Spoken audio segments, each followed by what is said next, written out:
story you are about to hear is true. Only the names and locations have been changed to protect the innocent. Fatima Cigarettes, best of all long cigarettes, brings you Dragnet.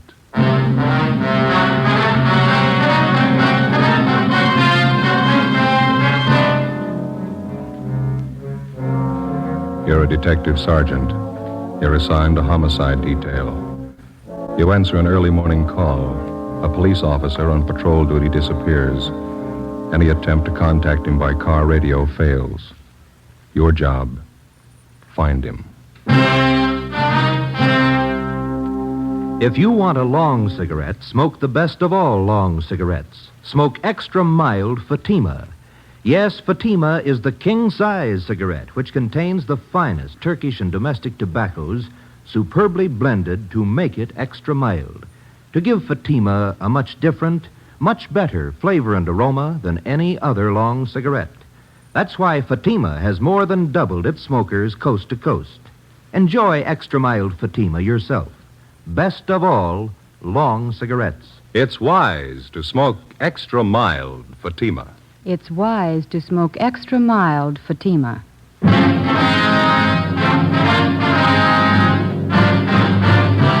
Dragnet, the documented drama of an actual crime. For the next 30 minutes, in cooperation with the Los Angeles Police Department, you will travel step by step on the side of the law through an actual case from official police files. From beginning to end, from crime to punishment, Dragnet is the story of your police force in action. It was Monday, June 4th. It was sultry in Los Angeles. We were working the early morning watch out of homicide. My partner's Ben Romero. The boss is Chief of Detectives Thad Brown. My name's Friday. It was 6:45 a.m. when we got to the Imperial Highway. San Pedro cutoff. Hi. Friday and Romero? Yeah, that's right. Pete Sutton, Sheriff's Department. How are you? Hello. We got here as soon as we could. Inspector Bowers fill you in? Yeah, Ed Baxter and Central Homicide told us to check with Bowers at the sheriff's office. And Bowers directed us to come out here and lend you a hand. This thing happens so close to the county line, they figure both departments ought to go to work on it. Sure, glad to have you. Looks like a tough one. Is this the highway patrol car the missing officer was assigned to? Yeah. This is just the way we found it. We turned off the ignition. Motor was running, lights were on. It's been idling quite a while. The temperature was up pretty high. When'd you find it this way? 45 minutes ago. Missing patrolman's name is Eugene Brewer. State Highway Patrol called the Sheriff's Department a little before 6 a.m. Told us the missing officer wasn't acknowledging his radio call. I talked to Mark Benson. Is the radio all right? We checked it. In fact, it was operating normal when we found the car. Mike was out of the bracket, laying on the seat there. Yeah. Any ideas? No signs of struggle. No blood stains. This asphalt here. No footprints anywhere. Nothing on the shoulder of the road. You said the car was running? That's right. That eliminates any engine trouble. Yeah. No, there's more to it than that. Gotta be. Nobody has any idea why or when he left his car. Huh? You've got it all. You know as much as we do. What was the check on Brewer? Mark Benson says he's one of their top men. Been with Highway Patrol for 8 years. Good record all the way. Have you talked to anybody around here? Pretty remote spot out here. A lot of truck gardens, that's about all. My partner, Dave Terry, turned up one man. Maybe he's got something. That's him over by our car. Hey, Dave, would you send him over here, please? Who is the fellow? One of the farmers. Works a truck garden out here. Name's Henry Taniguchi. Lieutenant Sutton? Yes, sir. Mr. Taniguchi, this is Sergeant Friday and Romero. Yes, sir. Oh, yes, sir. I know you filled my partner in, but would you mind going over it again for us? All right. I can tell you very little. You know, we start work early in the garden. Yes, sir. Conrad, a fellow I work with, Conrad Ishikawa, we started in the string beans about 5 o'clock this morning. Bean patch near Imperial Highway. Yeah. We noticed a headlight stop off the side of the road. This happened all the time along the highway, but this stayed very long. Mm-hmm. About what time did you notice this, Mr. Taniguchi? Must have been 10 minutes past 5. I remember asked Charlie Fujikuni, our cultivator man, what time was. I see. Did you see or hear anything out of the ordinary? Oh, no, sir. We wait a while, and headlight do not move. Conrad and I decided maybe somebody was in trouble. This highway quite deserted early morning hour. What'd you do then? We walked up to see what was wrong. When we get close, we could see was state highway car, so we know everything all right. Mm-hmm. Did you see the officer in the car? Oh, no. Door was open on the other side. We thought maybe officer investigate something down in the brush. Did you see him down there?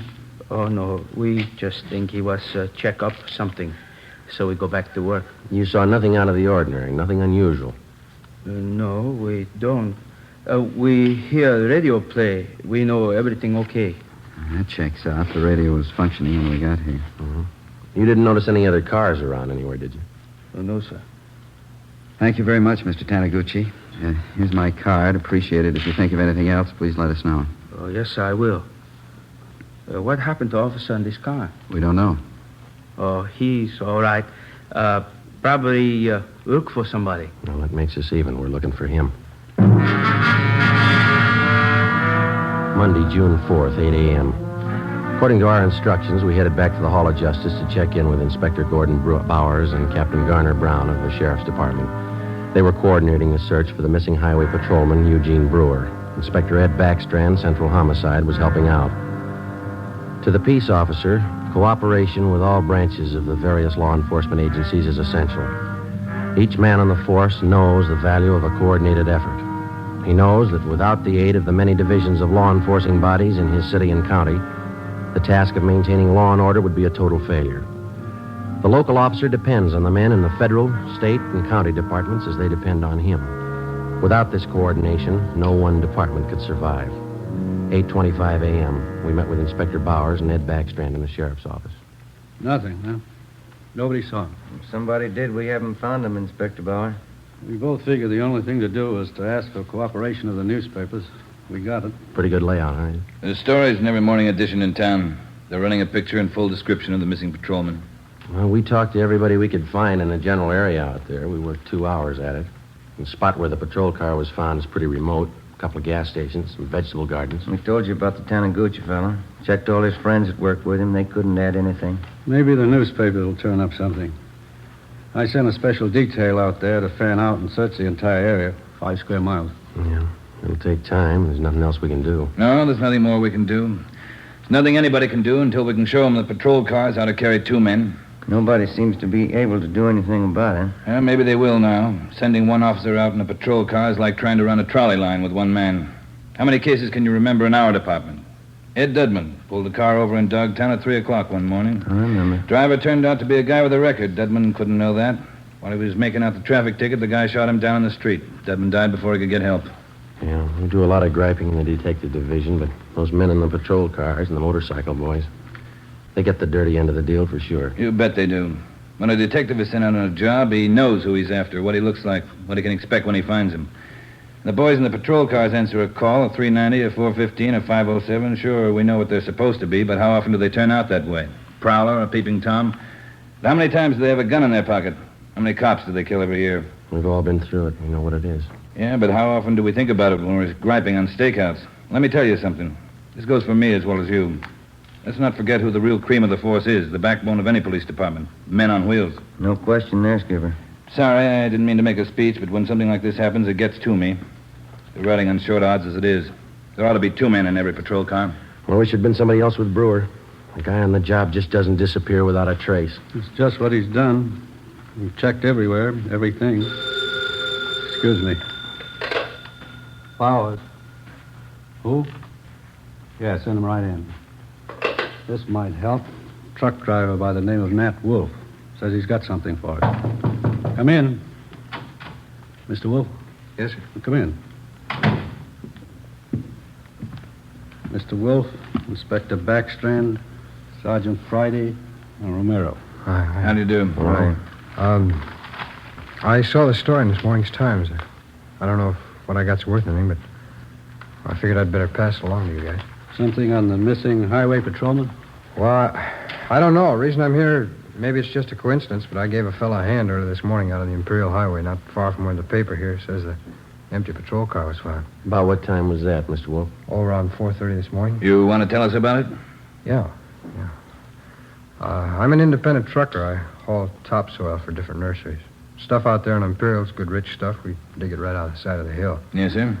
Well, I just loaded up, and as on my way back to town, this fella flags me down. Said he'd had a flat, pulled out on the shoulder of the road to fix it. Said he didn't know it was sand. After he'd fixed the flat, he found out he stuck. He couldn't get his car. You gave him a hand, huh? No, not with the flat. He already had that fixed, but I towed him out. I see. That's how I became suspicious of this fella. How do you mean? Well, I offered to get out and hook up the tow chain. He said, no, just stay in a cab. I figured if he could do it alone, it was all right with me. Well, I pulled him out, but here's the funny part. Yes, sir? The chain got a kink in it from the weight of the pull. It's no mean job to handle that alone, but he says, well, he'll do it himself. Seemed to me like he didn't want me to get a good look at him or his car. I could be wrong, but, well, that's the way it struck me. Did you notice anything? Yes, sir, I did. For one thing, I got a look at him when I threw on my backup lights and his car. That's a real funny one. What do you mean? Well, this is a fairly new car. I'd say no older than last year's model, Plymouth. Well, at the risk of sounding completely nuts, I'm going to tell you that car looked like it had just been painted. There's nothing wrong in that, is there? Well, there is if you're off on the side of the road that time of the morning throwing cheap black paint all over a fairly new car. If he's using a spray gun, I could understand part of it. What's that? It was his license plate. The front one. It was all painted over. You couldn't read any of the numbers. Mm-hmm. What led you to believe he just finished painting his car? Oh, his hands and arms, and it was all over his clothes. Oh, I see. It's that kind of paint you put on the rag, you know. Oh, yeah. Well, I don't know. Was it worth bothering you guys about? You bet it was, Mr. Wolf. I can't tell you just what it means now. Maybe it doesn't mean anything, but certainly it's out of the ordinary and worth reporting to the police. Well, I hope so. I'd like to see you boys find that missing officer. Something's pretty rotten in Denmark about that one, huh? Maybe we found a hole. Maybe. Friday, I'd like to have you and Romero help out in the next step. What's that? Throw up a roadblock.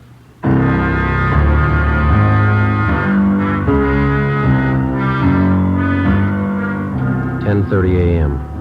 Before we left the sheriff's office, the truck driver, Nat Wolf, gave Inspector Bowers a description of the man in the Plymouth sedan. Together with Lieutenant Pete Sutton and Dave Terry, we drove to the Imperial Highway. Nat Wolf showed us the spot beside the road where he towed the man. The area was checked, and sample scrapings of the black paint were taken. There was no chance of taking a tire impression because of the loose sand in the area. All physical evidence was taken back to the crime lab for analysis. Nat Wolf returned to the office to check through mug books for possible identification of the man he helped out. Meantime, a special detail of men continued to search the area where the missing patrolman had disappeared. 3 a.m. According to instructions, a roadblock was established at the spot where the abandoned patrol car had been found. Imperial Highway, San Pedro cutoff. Los Angeles. You're not going to 6 and Spring, 118. Police business. Yes, sir. Wonder if you could help us out. Certainly. You travel this highway every night, ma'am? Yes, I do. I'm in the vegetable business. Did you come this way last night about this time? I run pretty much on schedule. Yes, I did. Did you notice anything unusual along the highway? I bet I know what this is about. That missing highway patrolman. Yes, ma'am. We're stopping everybody to see if they can give us any information that might help us out. Well, I wish I could, but I didn't see a thing. That poor fella. Do you think you'll find him? We're trying awful hard. Sorry, I can't help you. Can I go now? Yes, ma'am. Thank you. How'd you do? Nothing. What time you got, Joe? Almost 4. Got a little more hot coffee in that jug. You want some? That's fine with me, yeah. Mm-hmm.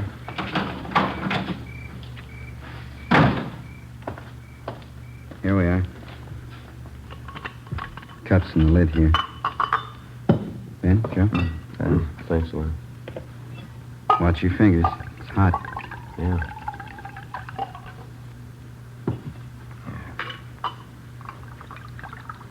It's good. I'll take this one. I'm going to put my coffee on the fender here. Don't knock it off, huh? How was it? Thank you. Hey, wait a minute. Wait a minute, fella.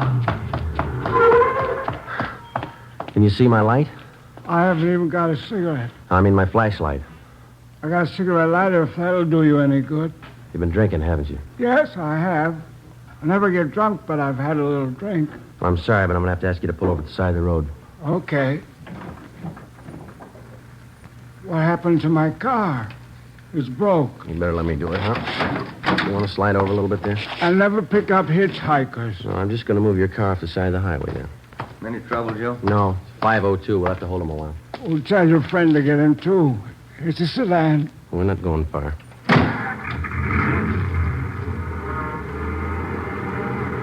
Where are we going? Right here. Is this the road to Pismo Beach? No, sir, not this one.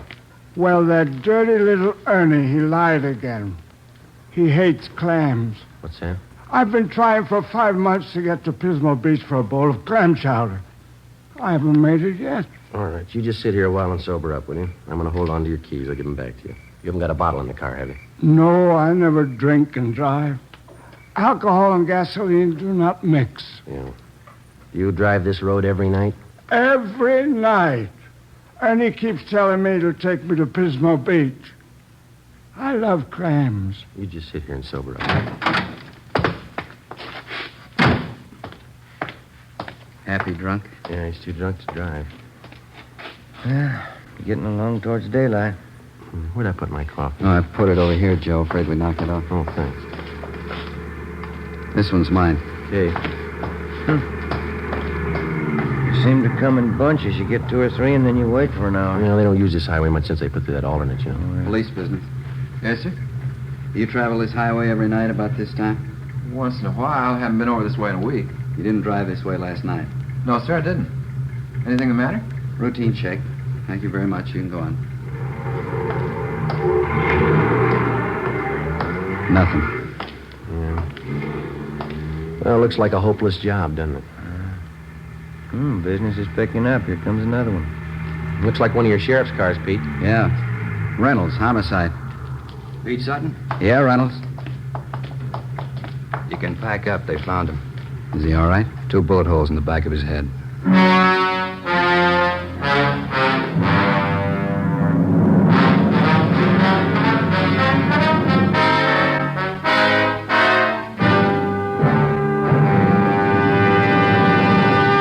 You are listening to Dragnet, the case history of a police investigation presented in the public interest by Fatima Cigarettes. If you smoke a long cigarette, it will be in your interest to listen to a typical case history of a Fatima smoker. It's the case of Northwest Airlines stewardess Jean Madsen. You'll see her picture in leading magazines this week. Now, her actual signed statement. There's one thing I really look forward to after a long flight, a good, mild smoke. That's why I prefer king-size Fatima. It's milder than any other long cigarette I've tried.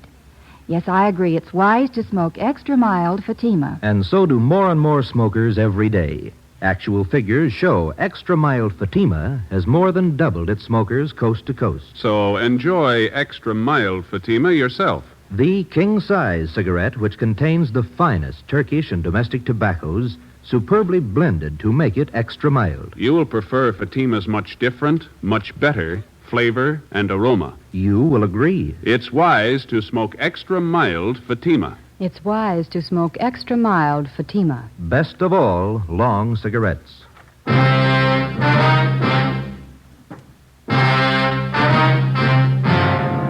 a.m. Tuesday. The body of Highway Patrolman Eugene Brewer was found half buried in a shallow grave approximately 4.5 miles from the point where his car had been found standing on the highway. The scene was roped off, photographed, measurements were taken, and the area carefully gone over for any physical evidence. A few scattered residents were again checked and asked if they'd heard gunshots. Since the nearest dwelling to the place where the body was found was 2 miles, there was a possibility that they could have not heard the shots. No one could give us any further information. The coroner's autopsy showed that Patrolman Brewer had been shot 3 times in the chest, 1 bullet directly entering his heart. He'd also been shot twice through the base of the skull. 1 p.m. Wednesday. I get it. Homicide, Friday. Pete Sutton, Joe. Yeah. Just had a call from our Hollywood substation. Woman reported her car stolen on Sunday night. Thought the guy was going to bring it back. That's why she didn't report it sooner. What about it, Pete? It's a Plymouth sedan, last year's model. Same type the truck driver told us about. Sounds good. We already have a broadcast out on it. We're putting out an APB now. You want to check and see if they got it on tonight's hot sheet? Right. Anything on the guy who stole the car? Boyfriend of the woman who owned it. He left her in a restaurant and got away with her car. You remember the description of the guy the truck driver helped out Monday morning? Mm-hmm. The guy that stole this woman's car, it's the same. Yeah. Still doesn't prove he had anything to do with it. Doesn't prove he didn't. Together with Pete Sutton and Dave Terry from the sheriff's office, we drove out and interviewed the woman whose car had been stolen. She told us that the man who had taken her car had also been seen in the company of one of her girlfriends, a Miss Helen Farrell, who worked as a cashier at a Hollywood theater. The Farrell girl identified the man as Mike Lupino, and she gave us a snapshot of him. She also gave us his last known address. We had no actual tie-in between the theft of the woman's car and the murder of Patrolman Eugene Brewer, but the circumstantial evidence made it at least worth checking out. The only car known to have been in the vicinity the morning of the murder was the car the truck driver, Nat Wolf, had reported. The same make and model car had been stolen the night before the killing. The general descriptions of the man from two different people tallied closely. We figured before we'd pass this lead by, we'd check it out all the way. 4 p.m. Wednesday. We met with Inspector Bowers at the sheriff's office. We checked this Lupino's apartment, found a shirt and a pair of pants, black paint on both of them. I sent for that truck driver, Nat Wolf, to identify this picture here. You find anything else in the apartment? Well, this address book, there's no local places in it. They're all Las Vegas, Nevada addresses. That's it, huh? Yeah. What'd you get from the record bureau on the guy? The I Bureau pulled the package on him. That is Mama sheet. Thank you. Mike Lupino. Spent some time at San Quentin. Armed robbery, grand theft auto, assault. Pretty good record. We're still not positive he had anything to do with the Brewer killing, but he's had the training for it. Yeah? Send him right in. Nat Wolf. Mm-hmm. Come in, Mr. Wolf. Thanks. A dirty shame about that boy. I read about it in the papers. Yeah. Got a photograph we'd like you to look at, Mr. Wolf. You bet. Yeah, that's the man. You're sure? Sure. No mistake. Hey, why do you suppose he was painting that car at 4 o'clock in the morning? Maybe that's what that patrolman wanted to know.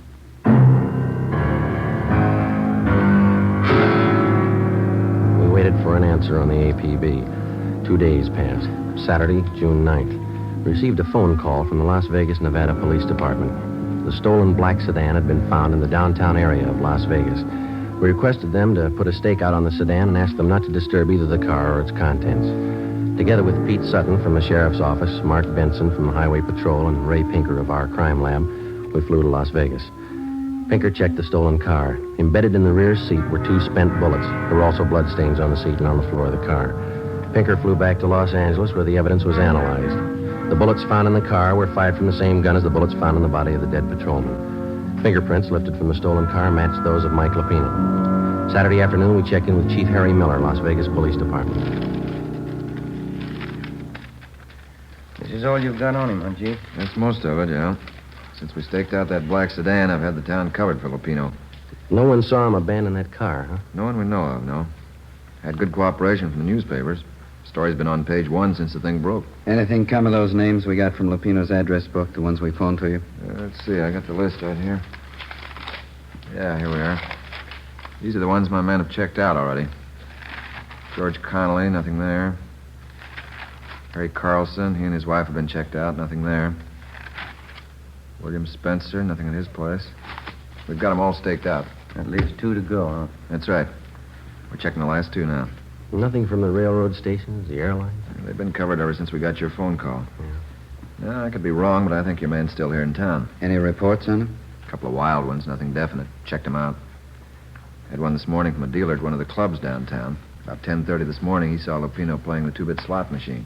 We showed him his mugshot. He swears it's the guy. Well, all we can do now is sweat it out, huh? My men have covered everything. I don't know what else we can do. Yeah. Excuse me. Sure. Chief Miller. Yeah? You sure it's him? No, don't try to handle it alone. Keep the place covered the best you can. We'll be right out. They found him. 2 Las Vegas detectives named Billings and Vance answered a phone tip from a grocerman in the east end of town.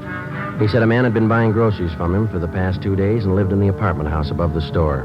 The 2 detectives showed the grocerman Lupino's mugshot. He gave a positive identification.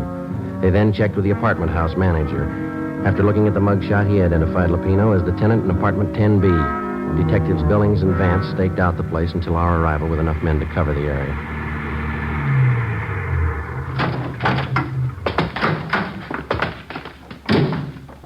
Vance? Yeah, Chief. What's the story? Well, he's in there. Hasn't been out all day. Apartment 10B. We'll take the front, Chief. Manager thinks Lupino has a gun. Maid was cleaning the apartment, found some loose slugs in the dresser drawer. You still want it, Friday? Oh, it's our headache. Joe and I'll go in, Chief. Right. Vance gets the men up on the roof to cover. We've already fanned them out around the building. I don't know what they tell you in L.A. on one of these things, but here we tell them to be careful. Right, Chief. Joe? Let's go.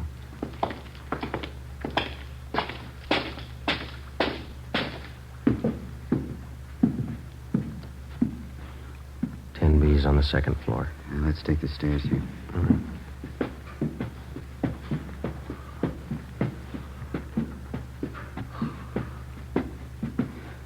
It's a long way up, isn't it? Yeah.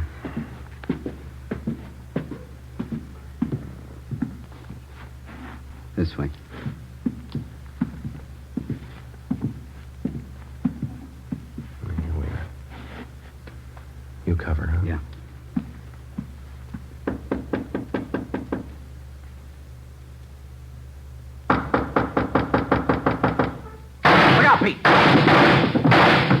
Shot right through the door. Yeah, he's got 2 left. Unless he's got another gun. Now, let's take him. One good kick ought to get the lock. Right. Just a minute.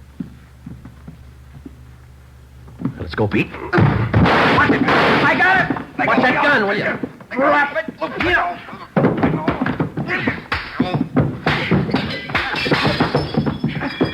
Let it alone, Lupino. I got it. All right, come on, get up. You all right, Pete? Okay. I get the cuffs. What's the big idea? You tell us. You killed that patrolman. He got tough. You didn't have to kill him. Spotted the stolen car. What else could I do? Come on, you. He had as much chance as I did. That figures. Yeah. 2 bullet holes in the back of his head. The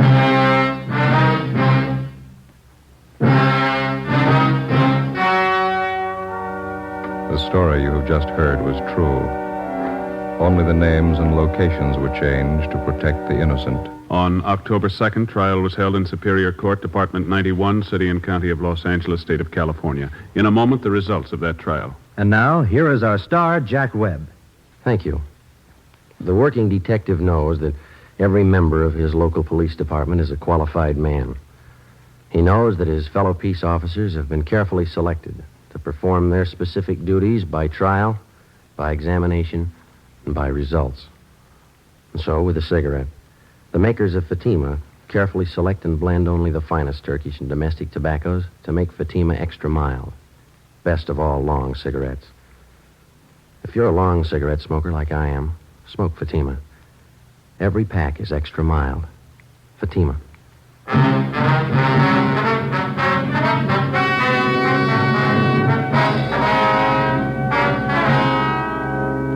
Michael Everett Lupino was tried and convicted of murder in the first degree. The jury failed to recommend the death penalty. Lupino is now serving his life term in the state penitentiary. Ladies and gentlemen, the Los Angeles Police Department requests the cooperation of all Dragnet listeners in the following police matter. The Los Angeles Police Department would like every and any information regarding a gun fitting the following description. .38 caliber special Smith & Wesson revolver, gold seal model. The gun has a blue steel 4-inch barrel. The serial number is 210088. 210088. If you have any information as to the past or present whereabouts of this gun, contact W.H. Parker, Chief of Police, Los Angeles, California. This is a very important matter. All information furnished will be held in strictest confidence. Thank you. You have just heard Dragnet, a series of authentic cases from official files. Technical advice comes from the Office of Chief of Police W.H. Parker, Los Angeles Police Department. Coming up, Duffy's Tavern. 3 chimes mean good times on NBC.